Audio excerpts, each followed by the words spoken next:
You're listening to the AFTERBUZZ TV network, now the largest new media platform on the web, and your #1 source for after-show entertainment. Very good, Gene. Johnson.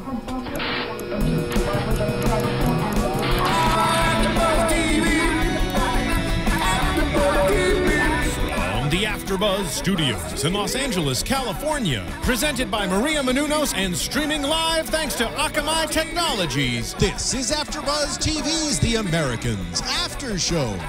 We'll break down tonight's episode and get you all the latest news and gossip. And now, another post-game wrap-up show for your favorite TV show. It's AFTERBUZZ TV's The Americans After Show. Welcome, everybody, to the Americans AFTERBUZZ After Show. I'm Joe Sanfelippo. I'm joined by the lovely Jen Golden, otherwise JTJ. Hi, everybody. We are not joined by Joseph Braswell because he is out on assignment tonight. That was a Stray Cats because Phil bought a new car. And it's a pretty Camaro. Sure. You don't care? No. Whatever, Jay. I care. How about that? That was a beautiful Camaro he bought. Were you jealous of his car purchase? Completely, totally, utterly, in every way jealous of that Camaro. But you were like not all that impressed. You're like, really? That does not look. Well, all I was saying was I thought production could have found one that looked a little cleaner, looked a little newer. But like the idea, the concept of the car, I love it. I absolutely adore it. I like that they were like super Americano at that moment. Oh, I know. And then it becomes this nasty symbol later on in the episode where he's standing there staring at it after he finds out about the submarine. This episode, okay, so now we know why it's called New Car, because that's just a parallel for everything that's going on. Right. And really, the issue is all their technology and everything. And so You're pretty smart, lady. Thanks. It was really like a really deep episode. It was, and I think about halfway through. Subtly deep. Yeah, you were saying, you're like, come on, something happened. It was one of those, it was a deep one. It was a slow build. And the Camaro becomes the ultimate symbol of American, we're going to kill and do horrible things stuff. Right. And then he's driving his symbol and he has to stare at his symbol. Oh, it's so mean. Well, should we jump right into this thing? What did you think of this episode, first off? I thought it was a slow build. As I said, I was quite bored for quite some time. But then shit got real. Sorry, I had to say it like that because you needed to know how real it got. I'm sorry, I'm getting dirty looks from Stephen Lemieux. Stephen Lemieux, I swear he had a... Every day I expect it from Joe, and every day I warn Joe, and then... Listen, I don't normally curse, actually. I know, that's why I didn't warn you. Right, but how else was I going to describe that?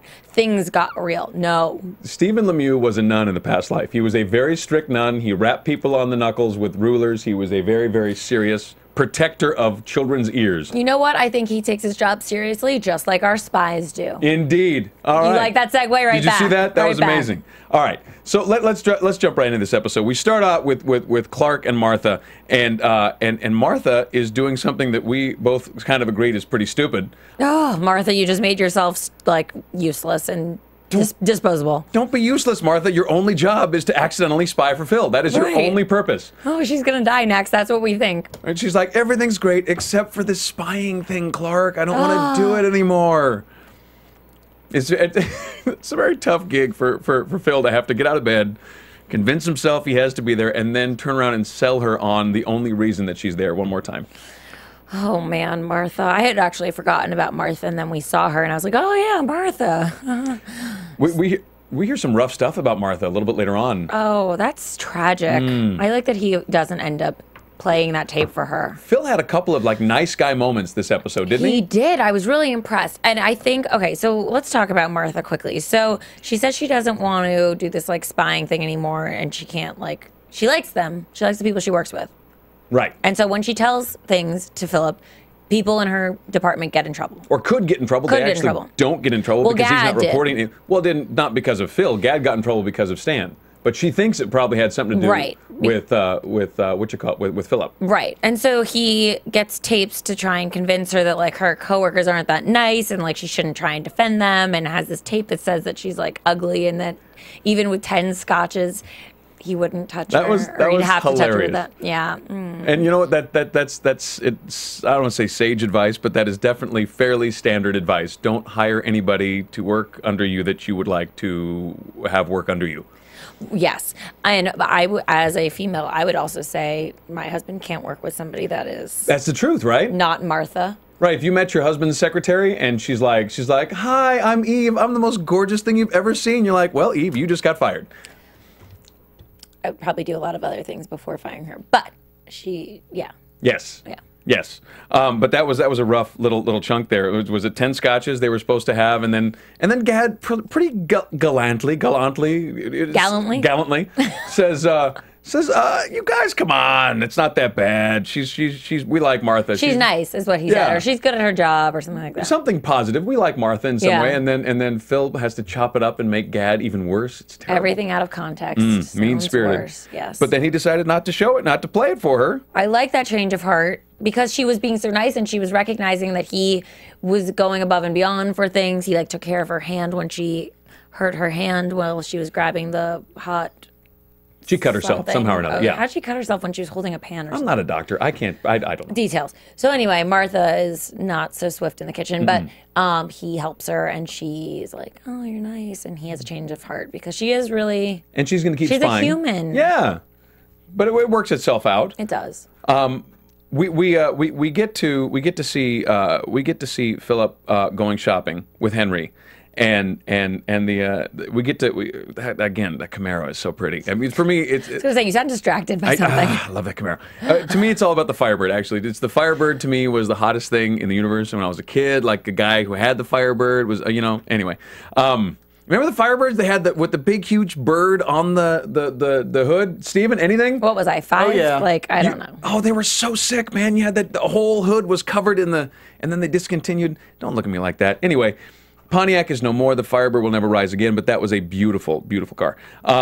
So what the car salesman says is all about feel, and it's that moment, right, where Philip really gives into America in that moment, and he says, "Yeah, let's do it," Yep. and Henry's in, and yeah, hell yeah, Henry's in, and he drives home with that car, and Elizabeth's face. She's just livid, which, by the way, I really like that conversation they had about liking being here and things that, are American. And he's like, well, don't you like it sometimes? And she's like, avoiding that question at all costs and avoiding saying, yes, she does. But I think she does, to be honest. Yeah. What did she say? She likes it, but it's not better. Isn't that what she said? She said it's easier. I think she said it was nicer, but it's not better, which I think all those other words describe the word better. That's the meaning of the word better. I guess you could say that there's less of a sense of camaraderie than we assume is there in Soviet Russia, or less of a sense of community pushing toward a common goal. But yeah, the food is more plentiful, and the cars are much better, and the music is better, and you have more. Better is subjective, so I guess if she loves her country, that's always going to be better, even if it's more difficult. Yeah, I guess so. Whatever. I like having more than one pair of shoes. I think that's a good thing. Oh yeah, I like that Philip actually noticed her shoes, and he's like, "All those beautiful shoes you have."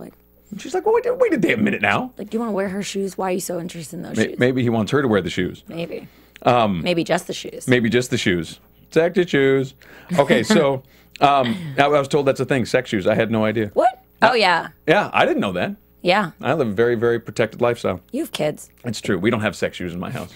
Or, I was going to say, or just sex. Or sex. That's come and gone. It's pitiful. Just kidding, guys. Is it Wednesday? What day is it? All right. It is.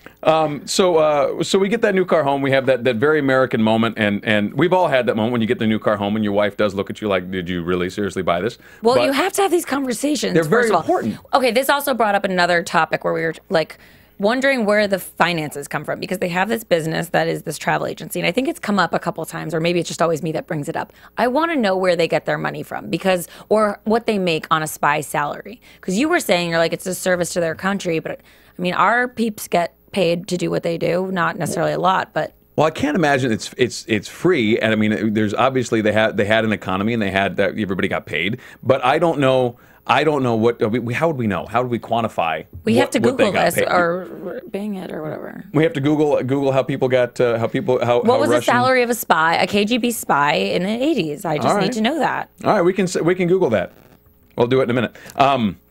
But I think they also run a successful business, you know, and Stan's been giving them all kinds of business, you know, and got all kinds of guys coming through there. So on top of whatever they're given, they have a business. So if they're making money, you know, in their business, then I would imagine they could buy whatever they want to buy. And I would imagine further, they'd be expected to buy it because they have to fit in. And if you're successful in America, you're not going to buy a garbage car. You're not supposed to. You're supposed to buy something good. Well, but how much more successful are they than their neighbor Stan? They have, you know, similar houses. Regardless of what they make, they live in similar homes. Right. But obviously, they're somewhat more successful than Stan because when Stan drove past that Camaro and then into his garage, Stan was a little pissy. Oh, he was more than a little pissy. He was a lot pissy. He hated his life at the moment because he drove a car that his door didn't shut, and he drove into a garage that was full of mess. Clean your garage, Stan. That's step one. Well, Stan is he's very, very busy, Stan, you know, going to bed with women who don't like him. Oh, Stan. Poor Stan. Is it time to talk about him? It is almost time. Well, let's talk about Stan in a couple of minutes. All right. We do get to shoot back to Russia, and we get to see Vasily again. We haven't seen him in a long time. I'm okay with not seeing him. I thought he was dead. Yeah, I thought so too. And I was surprised to see him not dead, but he's apparently in charge of that installation. Way to be not dead, Vasily. Yeah. And we get to see the Russian scientist Anton, who has been repatriated. Very much against his will, and is now, you know, being told basically like, listen, it was a very gentle, I thought it was a very gentle scene. Vasily basically saying to him, hey, listen, you're here, you're stuck here, no one's going to do anything terrible to you as long as you get along and do what you're asked to do. Yeah, he's like, they put me here, I'm in charge of this whole place, like, you know, what a consolation prize to living in America and being free. Right? You get to run this weird factory dungeon in thing. the middle of terrible, terrible, freezing cold Russian winter place. But, you don't get to be with your family, but you get to be in this. Look at how you're not dead. It's nice how you're not dead. You know, when you look at it that way in comparison to being dead, I think all things are better. Right? I think no matter how you cut it, that is definitely an up. And so we know that Anton is going to be reverse engineering the ArcNet that Phil stole, and whether Anton likes it or not, apparently. And we go and then we cut to Larrick's house where Lucia is doing something incredibly stupid and very much against what Liz specifically told her to do. Like, whatever you do, don't do this. I'd like to say something on behalf of all the people that really appreciate rules and boundaries. She should have just followed them. You know what I'm saying? That's all. That's it. That's really it. And I understand you're hot-blooded, and I understand that people got killed, but that is why you're here, and it's a long game. It's not a short game. Where was she trained that she thought that was okay to go rogue? Well, I think that the Russians, you know, they had partnerships with other countries at this time, but so it wasn't like she was KGB. She came from Nicaragua, so she's in a different. Do they? I mean, I guess they have different spy groups and training systems, but like, really? I mean, and it wasn't like, you know, it wasn't like she went through a real live thing. It wasn't like she went through, you know, 6 weeks of basic and then sent off to, you know, to some sort of specialist school. It wasn't like that. She kind of, you know, it was a different type of training. And like, what did she think was going to happen after she killed Larrick? That they were not going to come after her? Right, that everybody was going to be her buddy? I want to know what her her end game was. What was your master plan here? I think her master plan was to kill Larrick, straight up. Then what? Because Larrick trained the guys that killed her family. Got it. Her point of view was, I'm going to kill him, and then that is all I need to do. That's it. I think that's she died without her mission being accomplished. No. It's unfortunate. And it was stupid. I mean, and I don't know if she calculated at the end of that Elizabeth was going to be on her team, but obviously she was not. But by the way, she could have still killed Larrick after the fact. Yeah, but she didn't get to. Right, oh, yeah, of course. Homegirl should have had patience. She was impulsive. And that's what happens when you're impulsive and you don't follow the rules. You shoot yourself in the leg with a dart, and then eventually you get choked out by Larrick. Right. That's how this works. And, I mean, it kind of makes sense that Elizabeth didn't do it herself and let him do it, because then she could say, I didn't do it. That was a rough scene. Or as I don't know, she could have killed her. But then it's one thing if she killed her so that she would have done it so that the enemy didn't do it. So she would have like put her out of her misery before the enemy did it. But it's another thing. I don't know. Oh, I think, well, you know, 6-1 half dozen. She was going to die. You're dead one way or the other. She was going to die. So it was just, yeah, exactly. We do get a brief little look at Stan and Sandra with that disconnect that is growing wider and wider because so Stan. Uncomfortable. Should we talk about Stan? Let's talk about Stan. Gives me so much anxiety. Stan is believing the lie. He's chosen to live in this lie, and it is so destructive. It's embarrassing, Stan. And it's really made worse because we're the omniscient viewer. We know that Oleg and they're having like a party. That that Nina and Oleg are just having a good time, playing video games, laughing, spending the whole night in a hotel, having the best time ever. Ever. And Stan is meeting her in that dumpy little apartment and giving up his whole life for it. All bad. Like I said, embarrassing Stan. Because it really shows, though, that he, I guess, is human and that he does things for love and whatnot. But I like that Oleg said, I am better at counterintelligence, and then he, a couple episodes ago, had Stan go off course and the whole thing and, led him to a place where he wasn't actually going. Remember when, Stan was on his tail? Right. Took him all the way down to the water, right? Right. I mean, they're literally dancing on Stan's grave at this point. And he's so dense. Because he's so caught up in this so arrogant. fantasy. It's arrogance too, like Stan. But it's a choice on some level. I mean, there's a play called M. Butterfly, and it's about a French diplomat who is Madame Butterfly. It's M. Butterfly. Oh, really? It's a little bit different. But it's a French diplomat who's in love with a Vietnamese transvestite, essentially, and is with her for 20 some odd years. And I think it's based on a true story. And in no point in 20 years does he figure out that this is a dude, and the dude is a spy, and the whole thing comes out eventually, and this guy loses his post and has given up 20 years worth of secrets, and it's because he's chosen to believe the lie because it's easier and better than reality. And I think that's where Stan's at right now. He's choosing to believe this lie with Nina because it's better than his reality. Right. And it fits whatever it is he wants, this struggle and this woman who's dependent on him, solely on him for survival. And I guess it also makes it all worth it at that point because he's already in so deep that he has to continue this. This is his own personal mission now. He's off course of all the other missions.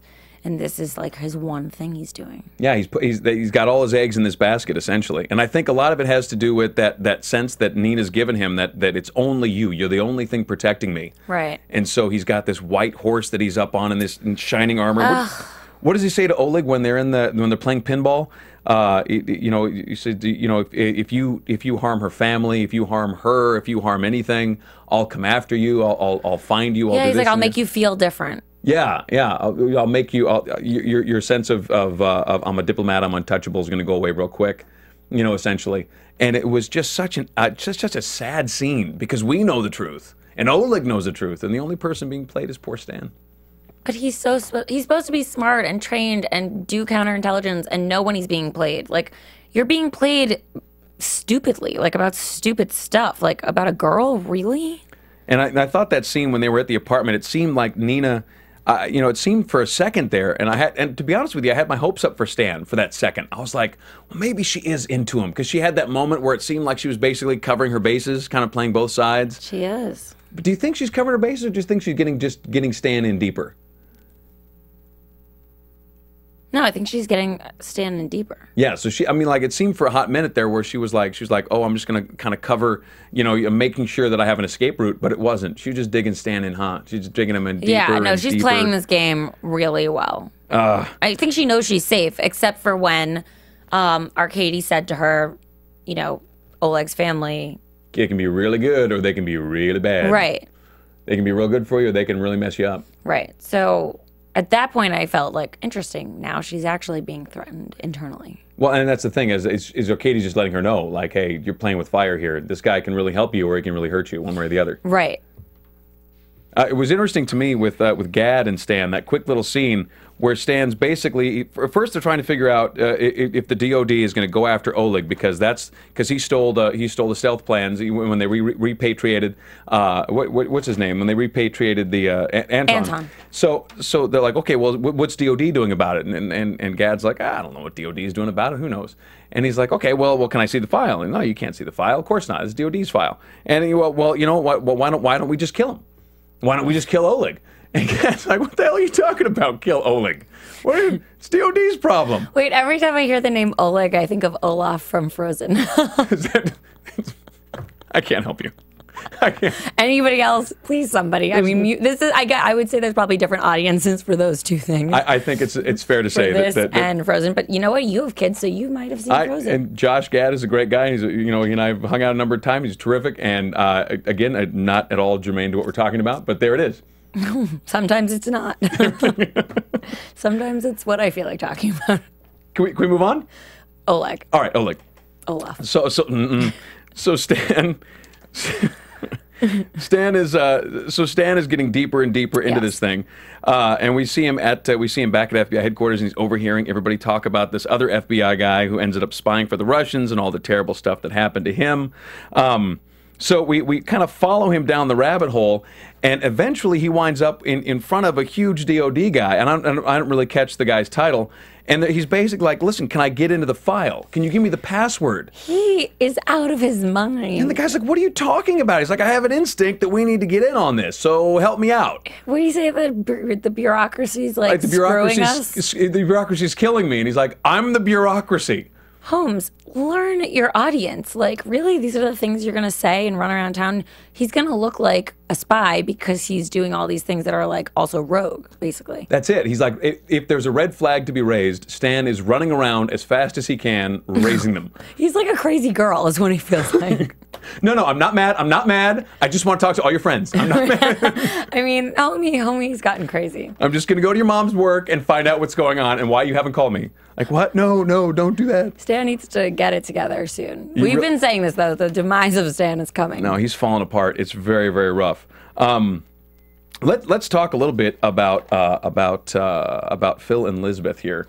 Philip and Elizabeth. Because there's some interesting stuff going on with... Well, first off, let's talk about Elizabeth with regards to Lucia. Because she was really screwed up about this. She was. And we've been saying that she almost seems like a parallel because Lucia is like a younger her and also very hot-blooded. And, Elizabeth called it and said she's, out of control, basically. She said that to Philip and was like, I remember someone like that. And she was just trying to guide her, and now she had to let her die, casualty of this situation. Yeah, she was mentoring her essentially, right? It was like her protege. And you remember, I think we first get to see Lucia when she's dealing with the congressional aid, and Elizabeth has to bail her out of that scene, and then she uses her to get access to the office, but you do get the sense that Elizabeth had a little bit of a personal investment, not much. I think she's very careful, but enough that this was not an easy decision for her to make. Right. I mean, especially because they're on the same side, essentially. She, I'm sure, has like an affinity for her because they're fighting a similar cause. So they don't usually have to lose their own people. They kill other people. Right. And well, the thing that was really tough, I think, for Elizabeth is how does she say it? She's like, I had it all worked out. I had it worked out with him. She didn't need to die. That was right. We had this planned out. We had it settled. Lyric understood the game. I understood the game. It was resolved, and then Lucia couldn't handle it and wanted to. What was she going to do? Kill him with a corkscrew? Apparently. Do you have any idea how long it takes to kill a person with a corkscrew? Seriously. It is not designed for killing people. And it wasn't going to disable him in any way, just like her little dart didn't. What was she going to do with the dart? I don't understand what she was thinking was going to happen. No, this plan was, I'm sorry, badly planned out, ill-conceived. And not that I think she deserved to die, but like, that's why there are plans. And this is why the grown-ups make the plans, not Lucia. So Elizabeth, poor Elizabeth, is sitting there with Phil, who was he was so interesting in that scene. So she tells him that Lyric killed Lucia, right? And Phil is like, let's get him. Right now, we're going to do him. We should have done him before. He was useless. Let's go right now. And then she has to say, I let him. I was there. I let him do it. It was because of her that he killed him. And then Phil has to digest that and then has to get the whole thing. And it's such a gray show. Everything about this show is so gray. It's like so well acted, so well written. There's so many subtleties.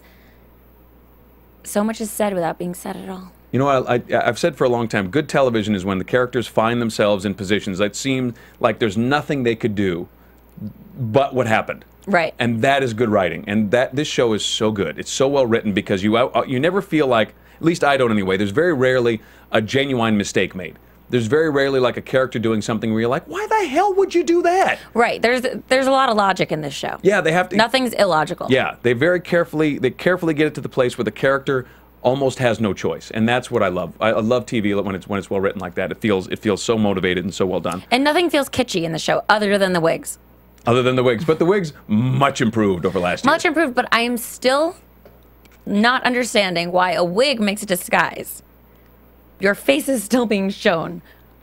A mask would be a disguise. Well, Phil did an interesting thing with that when they were talking to Lewis, though. He had a scar he put on his face. He faked the scar. Remember that? I mean, I think I know. I mean, you know, if you say there's a wig and a scar or a wig and glasses, that's the takeaway. Is when the police are doing the sketch, I'm guessing they're coming up with a wig and glasses as opposed to all the little facial features. You know, remember this is the '80s. Nobody had a cell phone to snap a little quickie. True. So it's all based on description. We actually discussed cell phones in this episode because it's like they call Elizabeth when she happens to be in the kitchen near the phone or she's home. But we don't ever see what happens when they're trying to signal them. Like, we're not in the house when somebody's trying to reach them urgently and they're not to be found. Yeah, how do they do that? We haven't gotten to the bottom of that. There has to be some signaling. This and the salary, I need to know. Well, the salary is, if anybody out there in the universe knows what a KGB officer could be expected to take home in the 1980s, we'd love to know, because I haven't found anything. But then again, we've been talking and searching, which makes for a bad search. But Elizabeth is very devastated by Lucia. I think she's very screwed up by having to make that choice. Finding her dead would have been one thing, but I think having to decide to let her die and watching her die and watching it be Larrick that does it, knowing that Larrick's going to go on to do whatever it is Larrick's going to do, which is going to be dark and nasty no matter what, because he's not a nice person. No. That was a very, very tough decision for her. And what did she say? She goes, Lucia does not understand what we do. She doesn't understand any of it. Right. I mean, and that's the thing, too. She's a loose cannon with her actions, basically. She doesn't get it. Yeah, she was never going to be, she could never really truly be a spy. She could be an avenging angel for her village, but she was never going to be a spy. That was an impossible thing. Right. I'm hoping somebody tweets at us and tells us what they make, but I guess not. Yeah, tweet is good. Don't have service in here.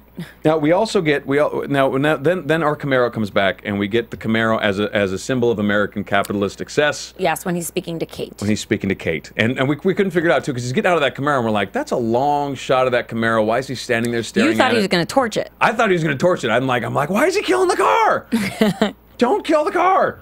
So he goes and he gets in the car with Kate, and we find out that that he's really mean to her. Over and over again. Mean to Kate. Why, though? Because she didn't do anything to him other than show up to help. Well, maybe it's residual anger toward Instagrandma that is now being deflected onto Kate. Yeah, because I guess they wouldn't have needed Kate if Instagramma Claudio hadn't bounced. Right. We haven't gotten to the end of Claudia, though, by the way. We still haven't figured out who killed the other fam. We don't know what happened. Right, and I am very interested in that storyline. Anyway, so he's talking to Kate, and she reveals to him after he says, get it over with, spit it out, that the plans he had stolen for the propeller for the submarine and given to the country actually was a facade, and it was fake plans, and that his own people died because of it as a result of their fake plans that they... Rough, man. 160 dead, Belomorsk sank, which leads me to question, listen, don't the Russians have engineers to look at the plans? Right, I'm sorry, this and this do not mix. I mean, how good... Why do they trust America so much if they don't trust America? Well, that's the thing. How do you make a good enough fake plan that you can build it, put it on a submarine for 3 weeks, take it deep sea for testing, and then have it screw up? I don't know. I like that Oleg also was like, can't really blame us when you guys hurried a 5-month process into 3 weeks and sent our 160 folks into that submarine. How stupid. But I mean, that kind of stuff happens. I had a friend of mine whose father was a Marine for 30 years, and there was a mission where an upper guy decided that we're going to go with this. It was just a training exercise, and they crashed two enormous helicopters with 20 guys on each one, and all the junior officers that were involved in that, none of them had decided to go. It wasn't their call at all. But every junior officer had their careers basically tanked. Because because a guy 2 levels up had decided we were going to do this thing despite the fact that it was raining and despite the fact that the wind shear was too high. So, I mean, this happens all the time. There's a higher up, I'm not taking the fall, you're taking the fall. I would just like to say, though, that it should make everybody question what they're doing here if their own country is not crossing T's. Well, and that's the question, right? If you're stealing engineering plans, shouldn't there be an engineer or 50 to look them over? Yeah, they trust this Anton guy so much, but, don't you want to ask your folks, can you review these plans, A, before we spend the money to build this thing, and also, B, wow, they built it so fast. Yeah, right? Anyway, there had to be mistakes anyway. And also, what if they just made mistakes when building it so freaking quickly? Well, and I understand at the time there's that pressure, there's that fear that if we don't have this thing or we don't understand this thing, the Americans could be, running circles around our submarines, and we have no idea they could be parked right outside of, Belarus. We'd have no anyway. I get it, but so this chart I found says that the median household income for 1985 was around $30,000. And the KGB were making... I would assume that they would be making as much as a middle-class family, so I'd assume anywhere from $35,000 to $40,000. So you're saying that the Russian middle-class income in 1980 was $30,000? Yeah, around there, yeah. That was a Russian? That was, it says immigrants. It says the immigration median household income. So I'd say sleeper cells would be put in a position where they are middle-class American, just normal people, as opposed to being poor, as opposed to being rich. But what were, that's outward-facing, but what were they really making? I don't know. I can't really tell you exact figures. I need to know. Stephen Lemieux, you are half from useless. Would you come on now?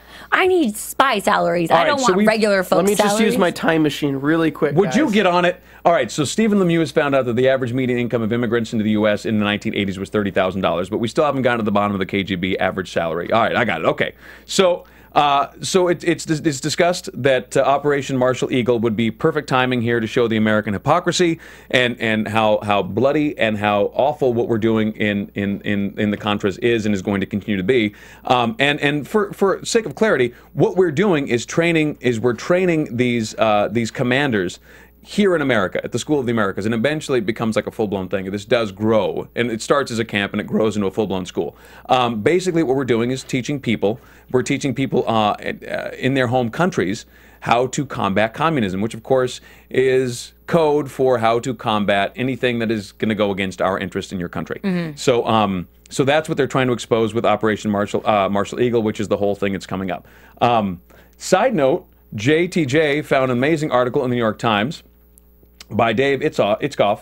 Oliver North, now in the service of TV's KGB. Oliver North actually works on the Americans for the next episode. He works as essentially a consultant. He actually gets a credit in this thing. I mean, Oliver North is the template for Larrick. I mean, obviously not homosexuality and traitor notwithstanding, but he was a huge facilitator in the Iran-Contra scandal, and obviously at the center of it. And it's kind of amazing to me that that Fox is the parent company of FX, so they got a hold of FX, sent over to Fox and said, "Hey, can we get somebody on this?" And they said, "How about Oliver North?" And they said, "Oh, okay, fine." So that's going to be really, really interesting. I'm really apparently he provided them with so much information. The episode is going to be super dense. That's next week. Also next week, we have Oleg in studio, so that ought to be a lot of fun. So I'm excited. So you got to tune in next week because we've got an Oliver North inspired episode, and we have Oleg here in studio with us. Wait, and more importantly, we have a third season. And a third season. A third season. So, what else is going to happen? This is craziness. Well, lots of stuff happens. I mean, the Cold War goes on and on. We didn't finish this episode, though, so let's get through this. Phil and Liz, we watched them watching Reagan, and it was interesting because that's one of those things that I remember. I remember that Reagan when I was a kid, like that strong. That Reagan who was going to put America back on top because, Carter administration, they did stop a lot of the military spending. They lowered the amount of money we were spending. And for a hot minute there, the Russians were spending more than we were on defense. And it was very interesting to see him basically come out there and say, you know what, I don't care about a balanced budget.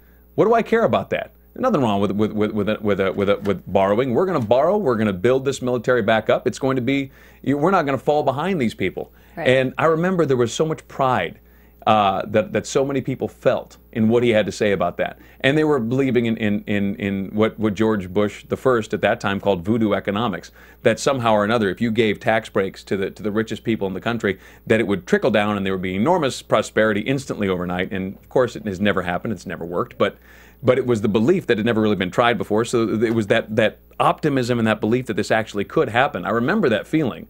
And it's interesting to see those same speeches from the point of view of KGB agents. Which is so crazy because Elizabeth's comment was, ugh, he'll do anything. Yeah, so are you, Miss Spy Lady, who watched your own friend die earlier in the episode? Ooh, hypocrisy everywhere. Everywhere. Well, I think what she's saying is that, you know, you get the impression from some of these guys that they think, you know, and I would imagine that's kind of the deal, that you believe no one wants to believe your country could be the instigator. No one wants to believe your country could possibly be the one who's essentially wrong or evil. But, you know, so Elizabeth is looking at it from that point of view, like, he must have looked like a lunatic to them. He must have terrified them. But he was also an actor, too. Like, I mean, I can't imagine what they would have thought of that. That's what I'm saying. Like, wait a second. They gave the reins to an actor, and he's nuts, and he wants to go. You know, like we had this thing going with Carter. We seemed like we were trying to be friendly a little bit, and then like, nope, all that's off the table. We're going straight. We're going to fight. So that I enjoyed that very much. Just having the juxtaposition of my memory of that time and their point of view about it. So we get a little bit of again. We talked about this earlier. Philip really has this soft spot this episode. I think do you think he's responding to having to kill that guy last week that he didn't want to kill in the computer room there? Maybe. I mean, I do think that he has a lot of questions that keep coming up with this job. So I think that he really questions the people he has to kill now. It's not as cut and dry for him, I think. Yeah. I think he's kind of, you know... Especially people that have kids or, you know... What did he say at the bar last week? The bar last week he was talking about, do you have any idea how many people I've killed? Yes, I remember that. You know, this guy was in the wrong place, the wrong time, and he said, well, you know, you did what you had to do. And he says, no, man. Right, I don't think he wants to kill people. Do you think he's just, I mean, do you get full? Do you get to a place where if you're a decent human being, you get kind of like, you know, I can't do this anymore. I don't want to play anymore. I think in the beginning we saw that he was sort of checked out anyway. He wanted to, you know, get out of this whole business. But I don't know. It's just such a interesting show, and they're such interesting characters and have such interesting arcs that, like, who really can keep up with their emotions because they're also spying and they're also travel agents and then they're also parents and there's so many things that we don't know really what they're feeling or thinking because they're spies. Seems to me like Phil is like desperately seeking something on some level, like fulfillment in his life. Well, I don't know, or just something to be right, you know, or something. Well, to that's the thing. I think they just don't trust any situation. They don't believe necessarily that their country is always right. I don't think they believe that America's always wrong. I don't know what they think. Even their son, who snuck into a house, was he completely wrong? I don't know, because then he kind of said, "You guys aren't home." They weren't home. I know that it wasn't right. But it wasn't really wrong. Yeah, I wanted to get over there. I didn't do it. I didn't steal anything. I didn't hurt anybody. It seems to me that Henry and Phil are kind of on parallel seeking planes. Like Phil, it seems to me, is seeking something. I think the new car is a metaphor for him. He's seeking, like, if he can find it in America, if it is materialism, if it is the idea of you know what, more is good, more is better, more is more. And so I can go out and I can buy this car, and the salesman said it's all about feel, right? It's all about how you feel. And so he can feel that car, he can feel that power, and that feels good. Right. And so maybe that's what he wanted to feel. And meanwhile, Henry's seeking that perfect family, which is the next door neighbors. He looks over them 2 weeks ago or last week, and he sees them just a perfect family. Like hey buddy, and he's got it going on. He tousles his kid's hair, and they're going on a quick vacation, and the house is perfect, and mom and dad seem like they're home all the time, and everybody's real. So they look perfect to Henry, so he wants to go sit in their perfect. And I think they're on this parallel trip. They're both seeking something right, and neither of them are kind of getting there. No, and going back to Philip's anger toward the United States with, you know, when he looks at his car with disgust and whatever it is after he finds out about the submarine being sank. What did he think America was going to do? Give out plans willy-nilly, like make it that easy for them? Did he not think there were any tactics of our own at the time? Like, I'm sorry, this is not a one-way game you're playing here. That's why it's the Cold War. Like, you really thought you could just take these plans and it would all work out pleasantly? And that no one would be doing anything on the other end? Like, that's... For as smart as they are, I feel like they're a little bit naive. Well, I think it's almost like a requirement of the job. Because in order to be a true believer in anything, whether it be religion or government or a spirituality or a philosophy, you have to have some degree of naivete, because the bottom line is any of these things, they're built by people. Whether it's religion, government, philosophy, it's all built by people. Right. And so it's going to be flawed, it's going to be wrong, it's going to have huge holes in it. So is yours, though. Well, yeah. So if you're diving into it one way or Right. the other, you got you got to have some degree of naivete. Right. All right. Anyway, Phil and Liz. So Phil lets Lewis. Looks like he does not want to kill Lewis, even though he gets everything out of Lewis that he wants. You don't want to kill him. No, he doesn't, and then they don't. So that's great. No, they don't wind up killing him, and as far as we know, they tie him to a tree, which was a really interesting scene. And poor Lewis, man, Lewis played that out. He tried. He cried. He did. I felt for him. I really did. It was weird though. He kind of cried like with his face and his eyes, but not with sounds. It was just a weird. It was sad. I dug it. I dug it. It was just big props to whoever played Lewis. I thought he did a great job. I think. Did we cover everything? I think we did. I think the only thing we didn't talk about is Arcady and Oleg and discussing that. But we talked about it briefly, how they didn't test it for more than 3 weeks. So it should have been 5 months. We'll talk about Arcady and Oleg more when Oleg's here next week. Probably, we're going to talk about that next week when Oleg tweet us is. and tell us your questions for him, guys. Yeah, that will be a wonderful thing. Please let us know if you guys have any questions for our guy next week. We're going to have Costa Oleg. Ronin. Yes, absolutely. Yes. We're going to have him in studio next week. Do we have any predictions, Jen? No, that it's going to be a great next episode. That's about it. Because all right. I think we are out of time. Oh, we are out of time. All right, so join us next week. Like I said, we will have Oleg in studio. We will be watching the episode that was consulted on by Oliver North, who was on the ground at the time. I'm Joe Sanfelippo. Jen, where can we find you? Twitter and Instagram, Jen the Jew. Facebook, Jenifer Golden. My website, jenifergolden.com. And you can find me at Joe Filippo, JoeFlippo on the Twitters. And my website is josephsanfilippo.com. We will see you next week.